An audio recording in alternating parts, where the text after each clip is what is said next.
તો અમદાવાદમાં જીતેલા ઉમેદવારો પહોંચ્યા મહાનગરપાલિકા। ઉમેદવારો જીતના સર્ટિફિકેટ જમા કરવા માટે પહોંચ્યા છે। સેક્રેટરી ઓફિસમાં તમામ સર્ટિફિકેટ સબમિટ કરાવવામાં આવશે। ત્યાં કુલ 192 જેટલા કોર્પોરેટરો દસ્તાવેજ જમા કરાવશે। ભાજપના 160 અને કોંગ્રેસના 32 સભ્યો આ સર્ટિફિકેટ જમા કરાવશે।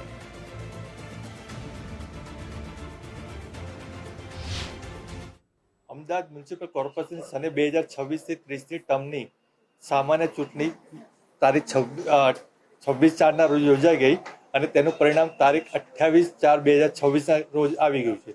હવે એમાં કોંગ્રેસ અને ભાજપ પક્ષના જે ઉમેદવારો 192 ચૂંટાયા છે તેઓને ચૂંટણી અધિકારી તરફથી જે પ્રમાણપત્ર આપવામાં આવે છે તે પ્રમાણપત્ર અમદાવાદ મ્યુનિસિપલ કોર્પોરેશન સેક્રેટરી ઓફિસમાં જમા કરવાનું હોય છે। અમદાવાદ મ્યુનિસિપલ સેક્રેટરી ઓફિસમાં જમા કરવા મ્યુનિસિપલ સેક્રેટરી તરફથી તેઓને અલગથી પ્રમાણપત્ર ઇસ્યુ કરવામાં આવશે।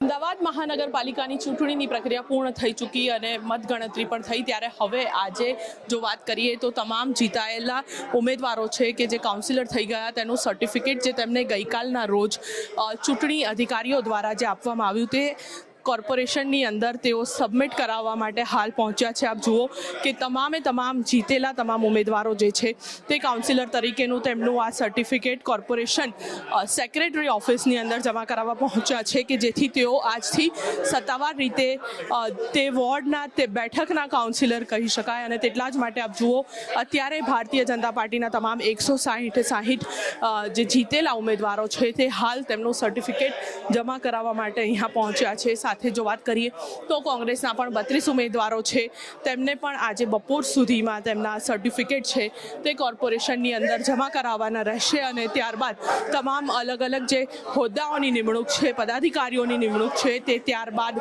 સત્તાવાર રીતે કરવામાં આવશે। અત્યારની જો વાત કરીએ તો અત્યારે આ તમામ જે જીતેલા ઉમેદવારો છે તે કાઉન્સિલર તરીકેના પોતાના આ સર્ટિફિકેટ છે તે કોર્પોરેશનની અંદર જમા કરાવવા પહોંચ્યા છે કે જેથી આવનારા 5 વર્ષ સુધી ત્યાં વિસ્તારમાં રહીને લોકોના સેવાકીય કાર્યો કરી શકે। કેમેરામેન વિકી ઠાકોર સાથે રીમા દોશી, ગુજરાત ફર્સ્ટ, અમદાવાદ।